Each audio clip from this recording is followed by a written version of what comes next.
आणि यानंतर बातम्यांचा आढावा घ्यायला सुरुवात करूया। बातम्या आहेत पावसासंदर्भातल्या। राज्यातल्या वेगवेगळ्या भागात कालपासून पावसानं चांगलाच तडाखा दिला। मराठवाड्यात अनेक जिल्ह्यात ढगफुटी सदृश पाऊस झाला, त्यामुळे बीड, लातूर, जालन्यासह अनेक जिल्ह्यात जनजीवन विस्कळीत झालं होतं। मराठवाड्याच्या पुण्यातही मुसळधार पाऊस झाला। पुण्यातल्या अनेक भागात सरासरी 60 मिलीमीटरपेक्षा जास्त पाऊस बरसला। छत्रपती संभाजीनगर जिल्ह्याला पावसानं झोडपलं। सिडोल तालुक्यातील भराडी, बोरगाव बाजार, तळणी, केळगाव, आमठाणा, चारनेर आणि देऊळगाव परिसरात ढगफुटी सदृश पाऊस झाला। मुसळधार पावसामुळे अनेक ठिकाणी पूरसदृश परिस्थिती निर्माण झाली। घाटनांद्रातील तिनखणी परिसरात पाणी शिरल्यानं घाटनांद्राचा परिसरातील जी गावं आहेत त्यांचा संपर्क तुटला। छत्रपती संभाजीनगरच्या सिल्लोड तालुक्यातल्या देऊळगाव बाजार परिसरातील चारणा नदीला पूर आला। पुरामुळे जवळपास 15 ते 20 लोक अडकल्याची शक्यता आहे। वेळेप्रसंगी आर्मीलाही पाचारण करण्यात येणार असल्याची माहिती आहे। छत्रपती संभाजीनगरच्या पैठणमधील जायकवाडी धरणातून पाणी सोडल्यानं परिसरातील राहुल नगर वसाहतीत पाणी शिरलं। अनेकांच्या घरात पाणी शिरल्यानं संसार उपयोगी साहित्याचं नुकसान। ग्रामपंचायतीकडून पाणी निचरा करण्याची व्यवस्था नसल्याचं गावकऱ्यांचं म्हणणं आहे। बीड जिल्ह्यातील आष्टी तालुक्यात पावसामुळे प्रचंड नुकसान झालं। आष्टीतील कडा शहर संपूर्णपणे पाण्यानं वेढलंय। आष्टी तालुक्यातील देवळाली, कारखेल खुर्द, चोभा, निमगाव, देवी निमगाव आणि कडा शहराला सर्वाधिक मुसळधार पावसाचा फटका बसला। अजूनही या ठिकाणी पुराचं पाणी ओसरलेलं नाही। बीडच्या आष्टी तालुक्यात कडा इथे नदीपात्रा शेजारी साप्ते कुटुंबातील 11 जण हे अडकले होते, तर शेरी खुर्द येथील काही जण पुरात अडकले होते। त्यांना तातडीनं बाहेर काढण्यासाठी प्रशासनाकडून हेलिकॉप्टरची व्यवस्था करण्यात आली आणि सुरक्षितपणे त्यांना बाहेर काढण्यात आलं। बीडच्या आष्टी तालुक्याला पावसानं अक्षरशः झोडपून काढलं। आष्टी तालुक्यातील कडा शहर पाण्याखाली गेलं। बीड अहिल्यानगर महामार्गावरचं मोठ्या प्रमाणात पाणी साचल्यानं महामार्गावरची वाहतूक पूर्णपणे ठप्प झाली। बीडच्या धारूर परिसरात पावसामुळे धारूर, हिंगणी, कांदेवाडी आणि देव दहीफळ परिसरात पावसामुळे नदीलगत असलेल्या शेतीचं अतोनात नुकसान झालं। नदीचं पाणी थेट शेतामधूनच वाहत असल्याने या ठिकाणी हातचं पीक वाया गेलंय। बीड जिल्ह्यात सलग सुरू असलेल्या पावसानं धुमाकूळ घातला। बीड, गेवराई, पाटोदा, शिरूर आणि आष्टी तालुक्याला पावसानं झोडपून काढलं। आष्टी तालुक्यात ढगफुटी सदृश पाऊस झाला असून देवळाली गावात मोठ्या प्रमाणात पाणी शिरलं। 30 गावांचा संपर्क तुटलाय, तर अनेक नद्यांनी धोक्याची पातळी ओलांडली।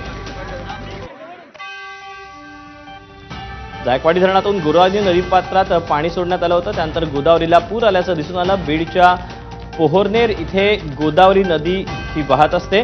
गोदावरीला पूर आल्यानं पोहनेर गावचा संपर्क हा तुटलेला आहे। बीडच्या माजलगाव तालुक्यात सरस्वती नदीला सलग दुसऱ्या दिवशी पूर आला। या भागातून वाहणारी लेंडी नदी दुथडी भरून वाहू लागली। काल रात्रीच्या पावसामुळे माजलगावमधील नदी नाल्यांना पूर आल्याचं दिसून आलं। यामुळे गंगामसला येथील मोरेश्वर मंदिर हे संपूर्णपणे पाण्याखाली गेलं आहे। बीडच्या मांजरा धरण क्षेत्रात झालेल्या पावसामुळे धरणाचे 6 वक्री दरवाजे उघडण्यात आले। 17,333 क्युसेक वेगानं पाण्याचा विसर्ग केला जातोय। सध्या मांजरा धरणात 99% पाणी साठा आहे, तर प्रशासनानं मांजरा नदीकाठच्या गावांना सतर्कतेचा इशारा दिला आहे। नांदेडच्या किनवट तालुक्यातील शिवनी भागात सकाळी जोरदार पाऊस झाला। पावसामुळे कंचलीच्या नाल्याला अचानक पूर आला। या पुराच्या प्रवाहात वाहून जाणारा व्यक्ती म्हैसा इथला व्यापारी थोडक्यात बचावला। त्यानं झाडाच्या फांदीला पकडून ठेवल्यानं कसाबसा आपला जीव वाचवला। ही घटना कंचलीच्या पुलावर सकाळी 6:30च्या दरम्यान घडली। ही माहिती कळताच गावकऱ्यांनी नाल्याकडे धाव घेऊन व्यापाऱ्याला बाहेर काढलं। परभणी जिल्ह्यात सलग 4थ्या दिवशी मुसळधार पाऊस झाला। त्यातल्या त्यात पाथरी तालुक्यात तर ढगफुटी सदृश पाऊस बरसल्यानं या ठिकाणचं जनजीवन हे काहीसं विस्कळीत झालं। बाभळगाव, बुद्रुक, त्यासोबतच अंधापुरी, गुंज आणि कासापुरी, पाथरगव्हाण, जवळा झुटा, नाथरा, बाणेगाव, गोपेगाव सह अनेक गावांमध्ये पाणीच पाणी झालं। हिंगोली जिल्ह्यात सलग 4थ्या दिवशी जोरदार पावसानं हजेरी लावली। जिल्ह्यातील बेरुळा, पेरजाबाद अंजनवाडी या गावच्या शिवारात पाऊस झाला। या भागातील ओढ्यांनाही पूर आलाय। शेतातही मोठ्या प्रमाणात पाणी साचले। सलग दुसऱ्या बेरुळा या गावचा संपर्क तुटलाय। आज पहाटे जोरदार झालेल्या पावसामुळे पुन्हा बेरुळा गावचा संपर्क पूर्णपणे तुटला आहे। मुसळधार पावसामुळे पुणे नाशिक महामार्ग पाण्याखाली गेला। पुण्यातील चाकण जवळ वाकी इथे महामार्गावर पाणी साचलं। धोकादायक पाण्यातून प्रवाशांसह कामगार आणि अवजड वाहतूक सुरू आहे। अपघाताचा धोका असतानाही राष्ट्रीय महामार्ग प्रशासनाचं दुर्लक्ष असल्याचं पाहायला मिळतंय। पुणे सोलापूर मार्गावर पाणी साचलं। लोणी आणि वाकवस्तीमधील अनेक गाड्या पाण्याखाली गेल्याचं सध्या चित्र या परिसरात पाहायला मिळते। तसंच अनेकांच्या घरात पाणी शिरल्यानं जनजीवन विस्कळीत झालंय। पुण्याच्या इंदापूर तालुक्यात काजड इथे जोड कालवा फुटल्यानं शेतात पाणी शिरलं। खडकवासल्यावर येणारा जोड कालवा फुटल्यानं शेतकऱ्यांच्या शेतात पाणी गेल्याची माहिती शेतकऱ्यांनी दिली। मध्यरात्री शेतात पाणी शिरलं। तसंच इंदापूर तालुक्यातील सणसर इथेही ओढ्याचं पाणी घरात गेलं।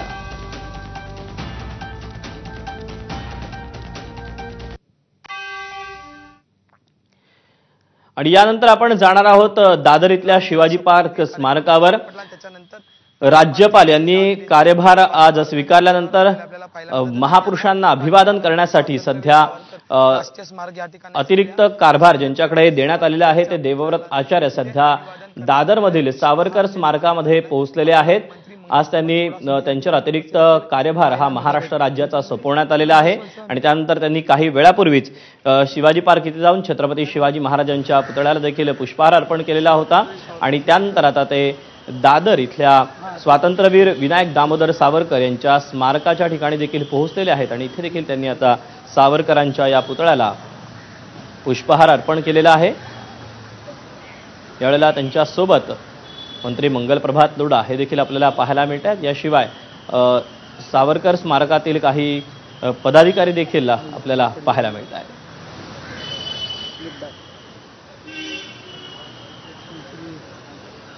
इथूनच जवळ असलेल्या चैत्यभूमीवर देखील जाऊन महामानव डॉक्टर बाबासाहेब आंबेडकर यांना देखील राज्यपाल हे अभिवादन करणार आहेत। दरम्यान सावरकर स्मारकामध्ये जी काही शिल्प आहेत, जी काही चित्र रेखाटण्यात आलेली आहेत, या सगळ्याची माहिती सध्या या पदाधिकाऱ्यांकडून देण्यात येते।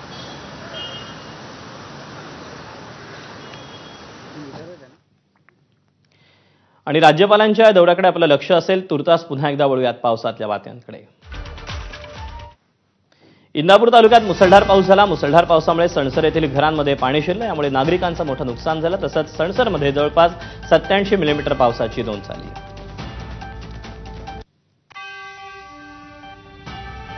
पुण्याच्या इंदापूर शहरात मुसळधार पाऊस झाला। या पावसामुळे इंदापूर शहरातील बस स्थानकातील व्यापारी संकुल परिसराला नाल्याचं स्वरूप प्राप्त झालं। या व्यापारी संकुल परिसरात गुडघाभर पाणी साठलं असून काही व्यावसायिकांच्या दुकानांमध्ये देखील पावसाचं पाणी शिरलं। इंदापूरच्या सणसरमध्ये ओढ्याला पूर आलाय। कृषी मंत्री दत्तात्रय भरणेंनी या नुकसानाची पाहणी केली। भरणेंसमोर नागरिकांनी संताप व्यक्त केला। मुसळधार पावसामुळे सोलापूरच्या अक्कलकोट तालुक्यातील बोरी नदी परिसरात पूरजन्य परिस्थिती निर्माण झाली। पुराच्या पाण्यामुळे रुग्णवाहिका गावात पोहोचू शकली नाही। यामुळे रुग्णाला नेण्यासाठी बैलगाडीनं पूर पार करावा लागला। अक्कलकोट तालुक्यातील आंदेवाडी गावातला हा धक्कादायक प्रकार असल्याचं समोर येत आहे।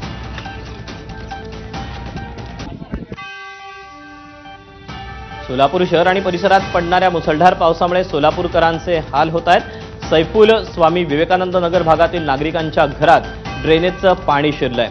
यासोबतच या ड्रेनेजचं पाणी घरात शिरल्यानं सोलापूरकरांच्या आरोग्याचा प्रश्न निर्माण झालेला आहे।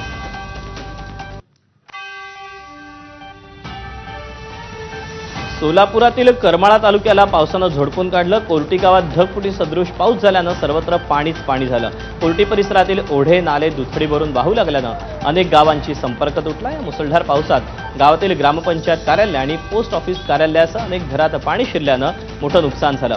यावर उभ्या पिकात सर्व पाणीच पाणी झाल्यानं शेतीचंही मोठं नुकसान झालं। सोलापूरच्या बार्शी तालुक्यात अनेक नद्या नाल्यांना पूर आलाय। भोगावती आणि नागझरी नदीला पूर आला। यामुळे नदीकाठच्या अनेक गावांचा संपर्क तुटला। पुरामुळे हत्तीस ते वैराग पुलावर पाणी आल्यानं वाहतूक पूर्णपणे ठप्प झाली। सांगली शहरासह जिल्ह्याच्या अनेक भागात पाऊस बरसतोय. अनेक भागात पाणी साचायला देखील सुरुवात झाल्याची माहिती मिळते.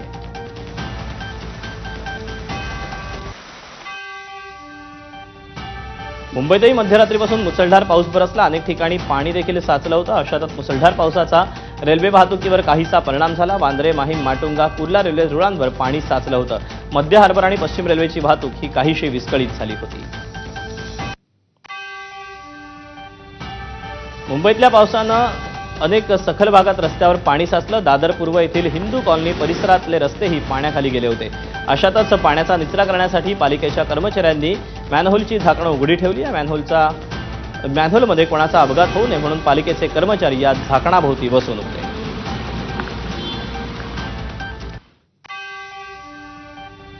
मुंबई शहरासह उपनगरात विविध भागात तुफान पाऊस पडला. मुंबईच्या बीकेसी परिसरातही मुसळधार पावसामुळे पाणी साचलं होतं.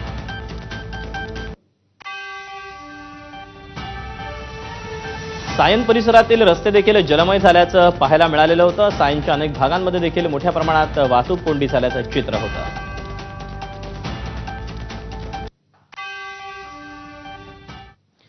बातमी आहे नाशिकमधून. नाशिकमध्ये भाजपचे माजी नगरसेवक उद्धव निमसे पोलिसांना शरण गेलेत. राहुल धोत्रेच्या हत्याकांड प्रकरणी उद्धव निमसेसह त्यांच्या कार्यकर्त्यांवर गुन्हा दाखल झालेला होता.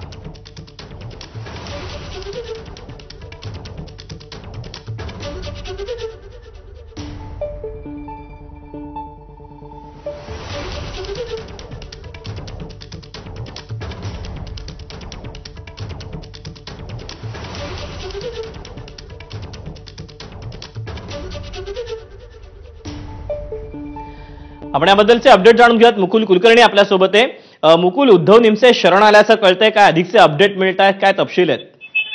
दीपक, पोळ्याच्या दिवशी हे हाणामारी झाली होती. 2 गटांमध्ये धोत्रे आणि निमसे या गटामध्ये किरकोळ कारणावरून हाणामारी झालेली होती. यामध्ये राहुल धोत्रे हा युवक गंभीर जखमी झालेला होता. त्याच्यावर रुग्णालयामध्ये उपचार करण्यात आले. मात्र 7 ते 8 दिवसांनी रुग्णालयामध्येच उपचारादरम्यान त्याचा मृत्यू झाला आणि त्यामुळे उद्धव निमसे आणि त्यांचे जे सहकारी होते त्यांच्यावर खुनाचा गुन्हा दाखल करण्यात आलेला होता. उद्धव निमसे यांना पहिले जिल्हा न्यायालयाने जामीन दिलेला होता. मात्र ज्यावेळेस खुनाचा गुन्हा दाखल झाला त्यानंतर त्यांचा जिल्हा न्यायालय त्याचबरोबर उच्च न्यायालयामधनं जामीन अर्ज फेटाळण्यात आलेला होता आणि तब्बल 20 दिवस या घटनेला होऊन गेले. त्यानंतर उद्धव निमसे स्वतःहून पोलिसांना शरण आलेले आहेत. नाशिक पोलिसांचं हे खूप मोठं अपयश आहे, कारण एक खुनाचा आरोपी हा 20 दिवसानंतर स्वतःहून शरण होतो परंतु नाशिक पोलिसांना सापडत नाही. यावरनं बरंच राजकारण झालं होतं. 4 दिवसापूर्वीच नाशिकमध्ये मोर्चा देखील निघालेला होता शिवसेना आणि मनसेचा. त्यामध्ये प्रमुख मागणी देखील उद्धव निमसे यांना अटक करण्याची हीच करण्यात आलेली होती आणि त्यानंतर कुठेतरी उद्धव निमसे स्वतःहून शरण आलेले आहेत आणि आता त्यांच्यावर अटकेची कारवाई केली जाते. आता त्यांची बाजू त्यांचे वकील उद्याला न्यायालयामध्ये मांडतील, कारण उद्याला उद्धव निमसेंना न्यायालयामध्ये हजर केलं जाणार आहे. मुकुल, धन्यवाद दिलेल्या सगळ्या सविस्तर माहितीबद्दल.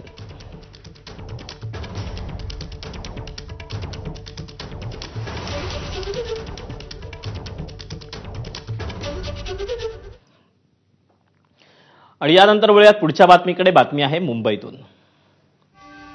मुंबईच्या जे फ्लायओव्हर परिसरात पाणी साचलं. मोठ्या प्रमाणात पाणी साचल्यानं नागरिकांची तारांबळ उडाली.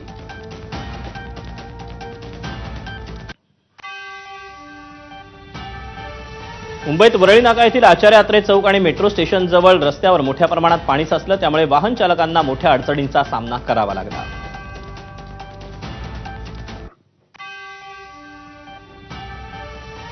विरारच्या पद्मश्री भाऊसाहेब वर्तक विद्यालय संकुलाच्या मुख्य प्रवेशद्वारावर एक मोठं झाड कोसळलं. या अपघातात शाळेचं नाव असलेली प्रवेशद्वारावरची कमान तुटली. घटनेची वेळ शाळा सुटण्याच्या सुमारे 15 मिनिट आधी असल्यानं सुदैवानं कोणतीही जीवितहानी झाली नाही. मोठा अनर्थ टळला. पनवेलच्या कुंभारवाडा परिसरात सखल भागात पाणी साचल्याचं चित्र पाहायला मिळालं. पनवेल महानगरपालिकेकडून पाण्याचा निचरा करण्याचे प्रयत्न करण्यात येत आहेत. दरम्यान रहिवाशांना देखील मोठ्या अडचणींचा सामना करावा लागला.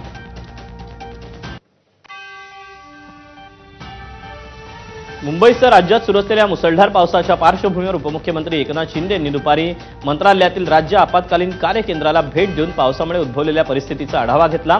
बीड जिल्ह्यातील आष्टी पाथर्डी तालुक्यातील काही गावांना पुराच्या पाण्यानं वेढल्यानं अडकलेल्या 40 ग्रामस्थांना एनडीआरएफच्या वतीनं एअरलिफ्ट करून सुरक्षित ठिकाणी हलवावे असे निर्देश उपमुख्यमंत्री एकनाथ शिंदे यांनी दिले आहेत.